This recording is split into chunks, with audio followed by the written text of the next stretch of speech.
difficult assignment to a session which is after lunch, which is known by the professional schmoozers as the graveyard session.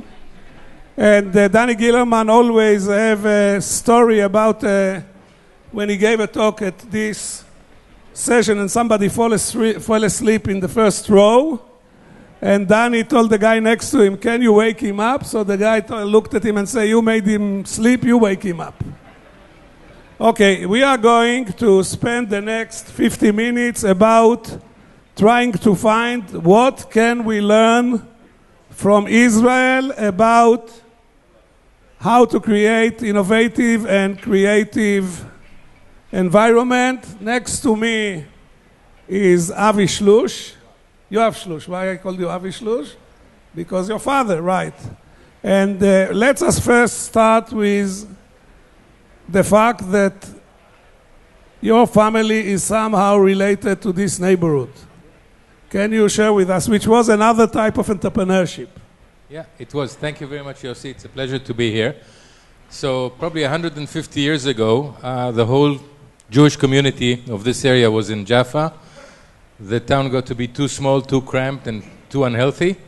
So my family decided to create the first settlement, which is next to us, called Neve Tzedek. And the way they did that is they bought the land from an Arab, and the way you would do it is you would first negotiate the price. Once you had the price, you'd go to the plot, you'd throw a stone, and that would define the circle. That was a radius that would define the circle of the plot you bought.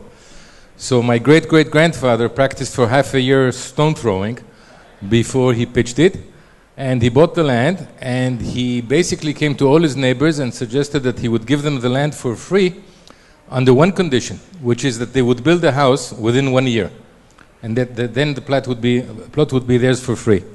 And for years in my family, we grew around the story that he was such a great entrepreneur and the benevolent who really created the whole of Neve Tzedek with his own money. Until we discovered some time ago that he was the sole provider of building materials. So there was a twist. It's never quite what you think it is.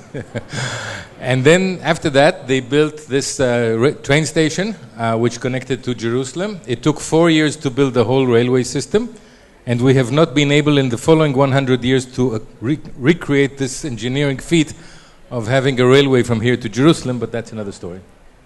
Good. And the name of your grandfather was? He was Haron Chelouche. Not Yosef Eliyahu Chelouche? His son. He was the one who built Tel Aviv, the next station, right. Good. Yoav Chelouche is one of Israeli veteran entrepreneurs. When did you start your career as entrepreneur? Now, in 1980. 1980? In Cytex, yeah. Right.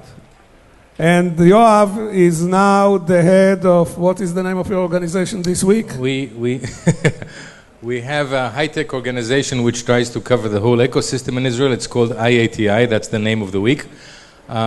Israel Advanced Technology Industries, and we put in it together startups, the multinational corporations who have R&D centers here, service providers, technology transfer organizations, and more to follow.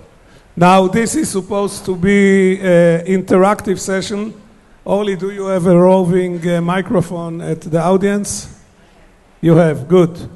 So anybody who thinks that he has something to say, raise your hand and we will be very interested to hear what you say. Yoav, let me ask you a very original question. What is going on in this place that 8.2 million people are creating 6,000 startups that the best... You are left without microphone? No? He cannot talk without microphone.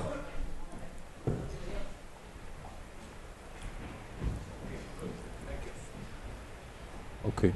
It works? Can you hear me? Good. Yeah. So what is here that 6,000 startups are existing here, that Apple and Facebook and IBM and Broadcom and Qualcomm and AOL and Microsoft and Google and whom else I forgot? Cisco, HP,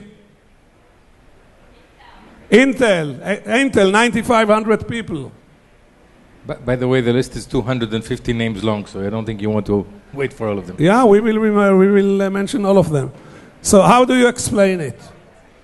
It must be either the quality of the water or we just can't hold an honest job down, so we end up inventing stuff, inventing problems. I think part of it has to do that after the first entrepreneurs really got to be very successful, all of a sudden jealousy walks in, and we are a very jealous society. So if my neighbor can do that well, I can surely do better. And I think you start having a ripple effect that takes care of that. Other than that, it's a mystery to me. By the way, I found another thing which exists here, doesn't exist in other countries. So this is the variable which can explain. And this is bamba. You know, this is the only country where young guys are eating bamba. So probably the thing is... Yes, there is another unique component, and I want to tell it to the audience here, and that is we are the only country in the world that has a Yossi Vardi. And I want you to stand up and give him a round of applause. Nobody can do this like he did, so please.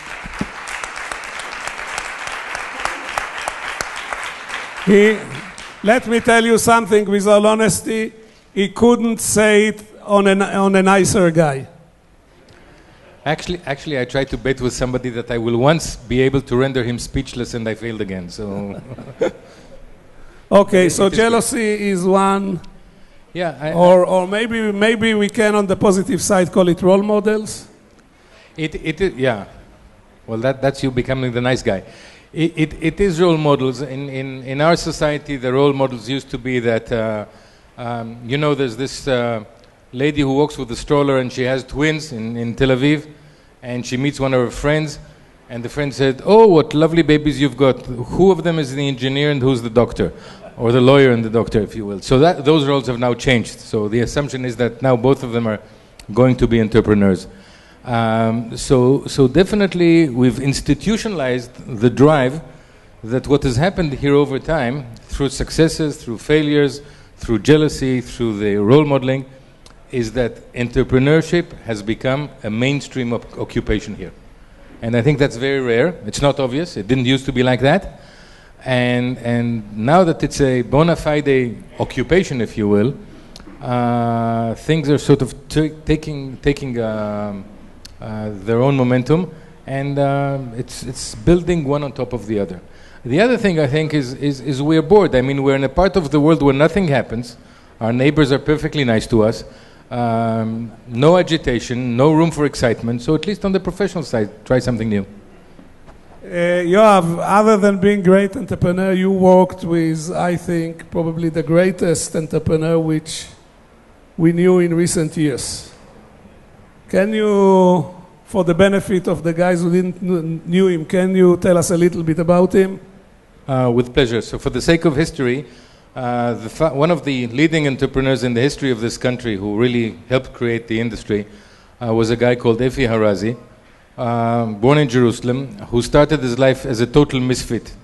He couldn't hold on a position in any school you could think of, and was admitted to MIT under some freak program that they had for crazy people.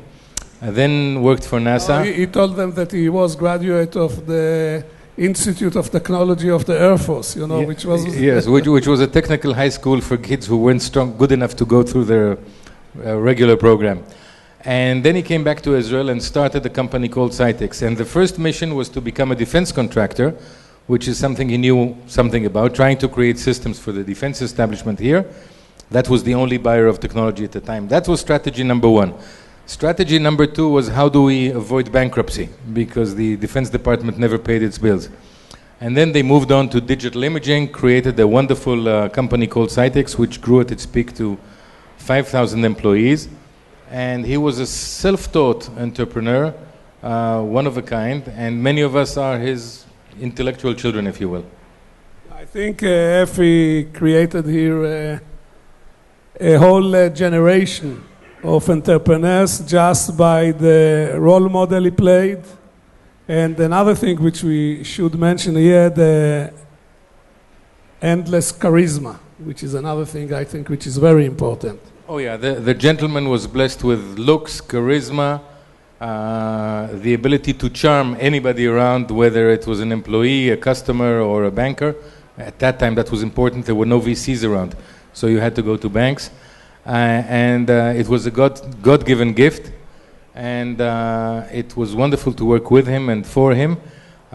He also had a wonderful way of learning new things, which I've learned from him in many ways. He used to tell me every time, I love to learn, I hate to be taught, which is why he never went to the regular sources of knowledge, but always tried to look for original things. And he also told me one more thing. He always copied from the entry-level rank in the organization. He always said the people who know most about what we're doing or where we need to go are either the salespeople in the field or the engineers who just finished their schooling, because they are the freshest. Okay, you say that in his time there were no VCs. No VCs. No VCs. Beautiful period in life. Can you repeat this saying again? The term VC was not known. No VCs. There were no VCs, and the word exit did not exist in our vocabulary, actually. Do you think this was an advantage or disadvantage? The industry was so small that in hindsight, without VCs, we wouldn't be able to grow the industry. So we have to take the good with the bad. So the good news was that the people who invested in him never thought they'd sell their shares and thought that they were joining a trip into forever. The bad news is that there wasn't an industry. It was 1, 2, 3, 4, 5 companies. So you got to take both sides. And I know what you think about VCs, but nevertheless. You don't know anything. What do you know what I think? I think what I think, you know. Okay, so you say that jealousy is the motive. Power, we know there is more for it. It looked like that Israel is very good in the early stages of the innovation when it comes to scaling or to marketing. It's more challenging. Yes, absolutely. And it might go, let me connect it to one more thing about why people go here into entrepreneurship and that kind of thing, and why we find it indeed hard to scale. We have a DNA problem in this country. For those of you who are not Israelis, let me warn you. We hate... Just a minute. Who is in the audience not Israeli? Raise your hand. Who from the people who are not Israeli has an investment in Israel or work for a company which has an investment in Israel? Raise your hand. So all the non-Israelis are innocent people. Good. They don't have any experience. So okay, here's a small warning. I hope my Israeli colleagues would agree with me. We really have a DNA problem in this country, which is we cannot accept or deal with discipline and hierarchy. We can't take it. And people on the outside are fooled because we have a big army and you assume that army is about discipline, not over here. So the point is quite simple. For 2,000 years, the Jewish people were spread out throughout the world. So for 2,000 years, we did not have a king and we did not have a pope or a high priest. So it took us 2,000 years to get used to the fact that you can do pretty well without hierarchy, and we're still there. And that helps. It helps because in high-tech organizations, there is a difference between the organizational hierarchy and the knowledge hierarchy. Even in our army, very often you could see somebody who everybody goes to, who is the mentor, and what is great in the organization doesn't matter. But he's like the number one in his field. Now, having said that, that also poses a problem when you try to scale up, because scaling up requires some level of discipline, some level of structure, some level of process, and this is where we don't necessarily do our best. Having said that, we do have a few companies already on the horizon that are trying to break the barrier to get to the billion-dollar level and to move from there onwards. Companies like Objet, trying to deal with 3D printing. What do you mean trying? They are dealing, not trying to deal. Trying to break the billion-dollar barrier, right. Which was the first Israeli company who tried to spin off a 3D modeling company? It was Cytex that we were part of. The first company in 3D printing. Can you share with us the experience? Absolutely, thank you for asking. The first company in Israel in 3D printing was one of the two in the world. There were two in the world, one in California and one in Israel. There are many areas where you have one company in California and one in Israel.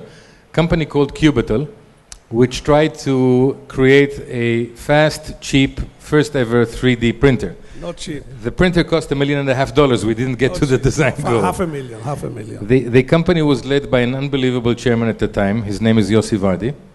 And I remember you trying to get them to go to market in a good way. So he had the looks and he had the drive. No. I had the founder share, and we lost the company. First of all, we have to give a credit to the guy who is really genius, Itzik Pomerantz, who saw this market really 20 years before anybody else.